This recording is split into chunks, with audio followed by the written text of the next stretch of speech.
매일 밤 잠 못 이루는 당신, 내일을 알 수 없는 불안감에 휩싸여 있나요? 쉴 새 없이 밀려드는 정보와 감정 속에서 도대체 내 마음은 어디로 가고 있는 걸까요? 여기 극심한 고통과 혼란 속에서도 오직 마음의 평화를 찾기 위해 모든 것을 버린 한 사람이 있습니다. 소나무 잎과 생식만으로 삶의 본질을 꿰뚫고 현대인들에게 진정한 행복의 길을 보여준 스승. 지금부터 현대의 성자라 불리는 청화 대선사의 놀라운 여정 속으로 여러분을 초대합니다. 제1장 청년 이학 죽음을 넘어 진리를 찾다. 1924년 전라남도 무안에서 평범한 청년 이학이 태어났습니다. 그는 여느 젊은이들처럼 배움에 대한 열정으로 가득했고 전남대학교 상과대학에서 미래를 꿈꾸고 있었습니다. 하지만 그의 젊은 날은 예상치 못한 비극적인 그림자로 드리워졌습니다. 바로 우리 민족의 가슴 아픈 역사, 한국전쟁이었습니다. 포탄이 쏟아지고 수많은 생명들이 속절없이 쓰러져가는 현실 앞에서 청년 이학은 깊은 충격과 혼란에 빠졌습니다. 오늘 살아있는 자가 내일 죽음을 맞이하고 행복했던 가정이 한순간에 무너지는 광경은 그에게 인생이란 무엇인가? 우리는 무엇을 위해 살아가고 이 고통은 어디에서 오는가? 라는 근원적인 질문을 던지게 했습니다. 세속적인 성공과 부귀영화가 한 줌의 재로 변하는 것을 목격한 그는 물질적인 풍요로는 결코 채워질 수 없는 영원한 진리를 찾아야만 한다고 절감했습니다. 그리하여 그는 안정된 미래, 가족과의 행복 등 모든 세속적인 인연을 뒤로한 채 오직 삶과 죽음의 본질을 깨닫기 위한 고독하고 험난한 여정을 선택했습니다. 그것은 바로 출가였습니다. 피 끓는 청춘이 세상의 모든 욕망을 등지고 수행의 길로 들어서는 순간 그의 삶은 완전히 새로운 방향으로 전환되었습니다. 그의 발걸음은 불안한 세상을 뒤로하고 오직 진리를 향한 굳건한 결의로 가득 차 있었습니다.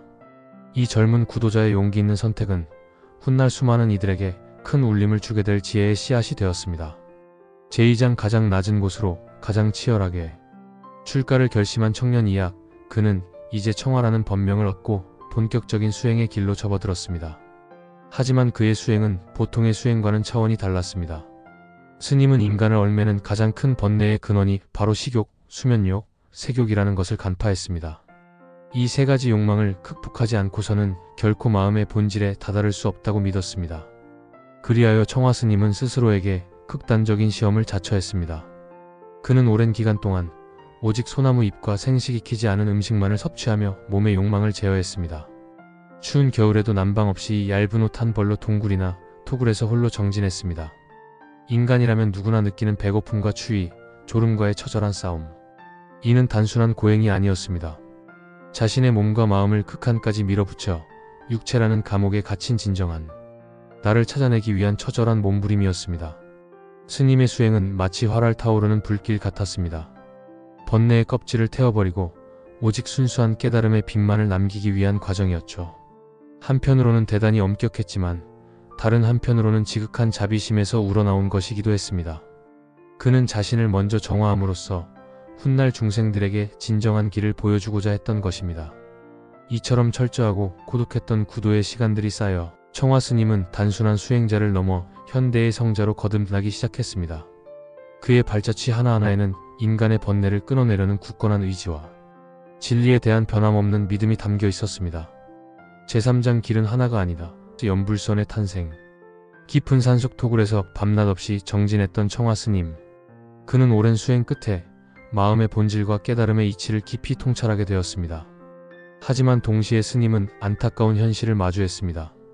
당시 불교의 핵심 수행법이었던 가나선은 깨달음을 얻기 위해서는 필수적이었지만 일반 대중들이 접근하기에는 너무나 어렵고 복잡했습니다. 치열한 화두 수행은 높은 집중력과 오랜 기간의 훈련을 요구했고 대부분의 사람들은 그 문턱조차 넘기 힘들었습니다. 스님은 생각했습니다. 어떻게 하면 보다 많은 사람들이 부처님의 가르침에 쉽게 다가서고 스스로 깨달음의 길을 걸을 수 있을까?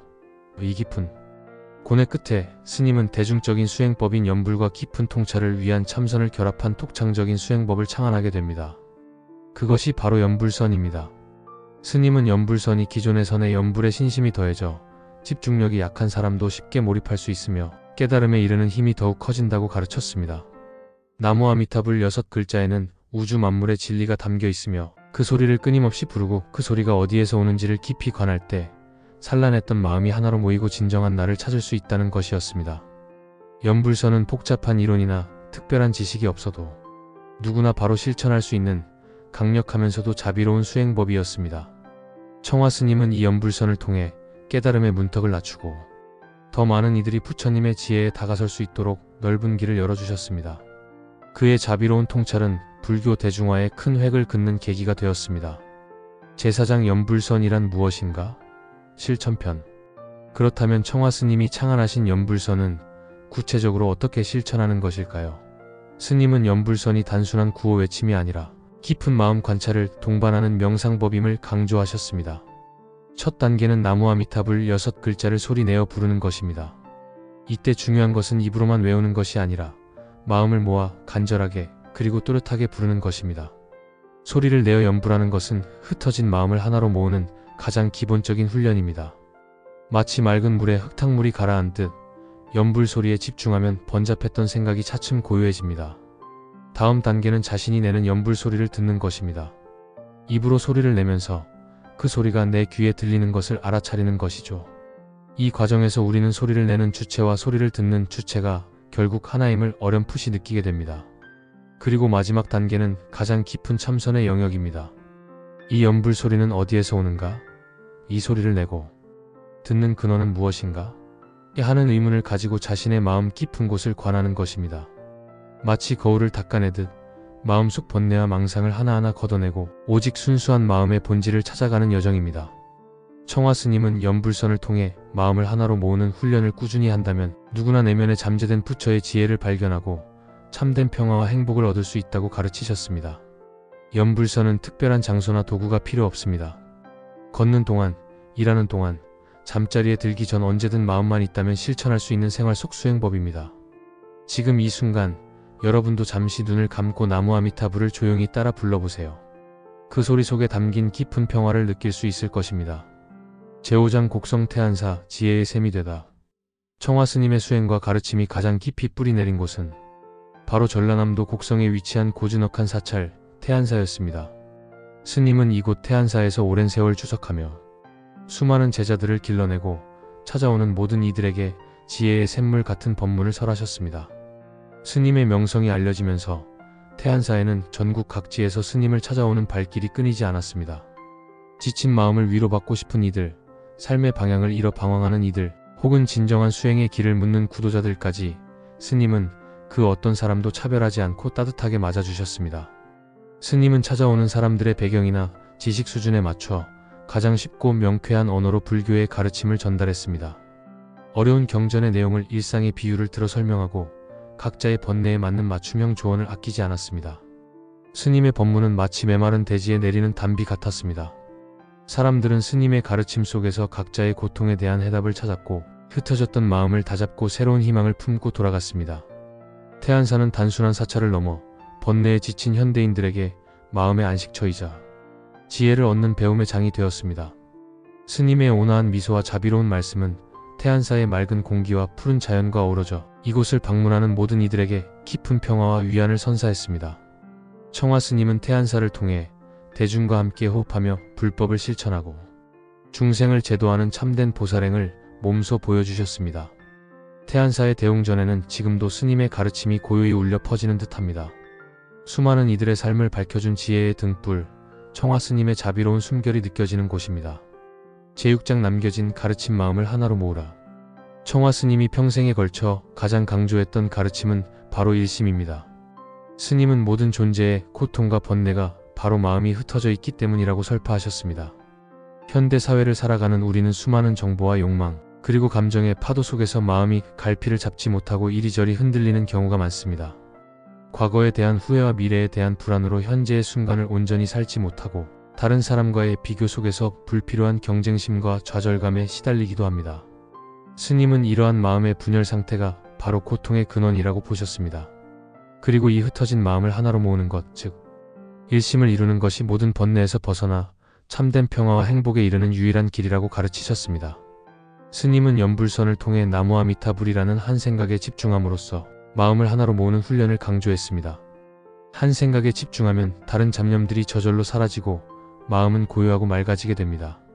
마치 거울이 깨끗해지면 사물을 있는 그대로 비추듯 마음이 맑아지면 세상의 이치를 있는 그대로 통찰할 수 있는 지혜가 드러나는 것입니다. 이 일심의 가르침은 단순히 종교적인 수행만을 의미하지 않습니다. 공부를 하는 학생이든 일을 하는 직장인이든 가정을 돌보는 주부이든 그 어떤 상황에서도 자신의 하는 일에 마음을 집중하고 몰입할 때 최상의 결과를 얻고 진정한 만족감을 느낄 수 있습니다.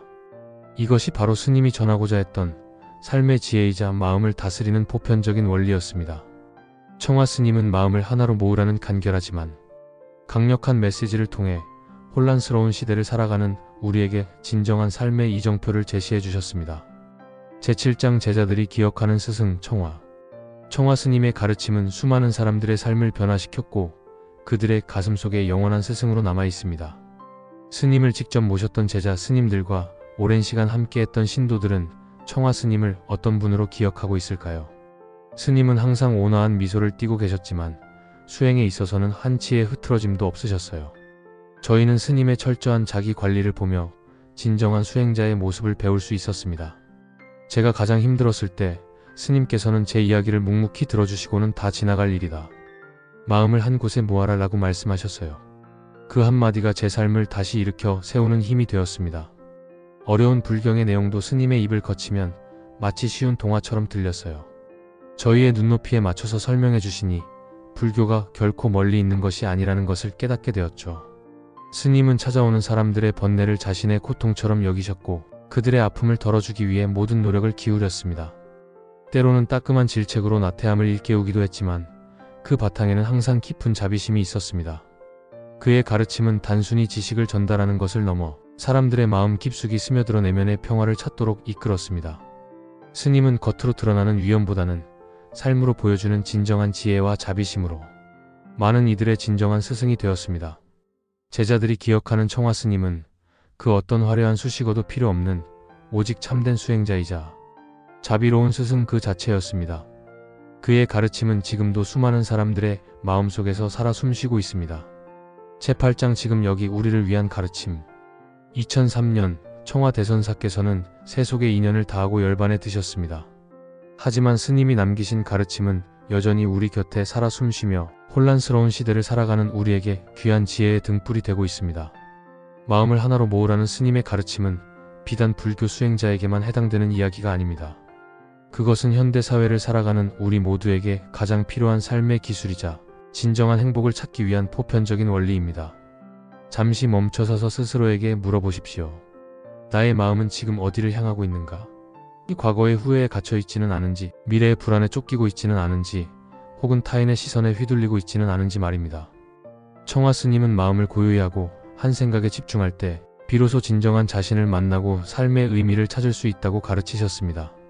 이 영상이 여러분의 흩어진 마음을 다잡고 내면의 평화를 찾는 작은 계기가 되기를 바랍니다. 청화 스님께서 그러하셨듯 우리 모두가 자신의 마음속에 잠재된 불성을 깨닫고 지혜와 자비로 가득 찬 삶을 살아갈 수 있기를 바랍니다. 원컨대 이 공덕으로 모든 중생에게 널리 미쳐 우리 모두 성불하여지이다. 감사합니다.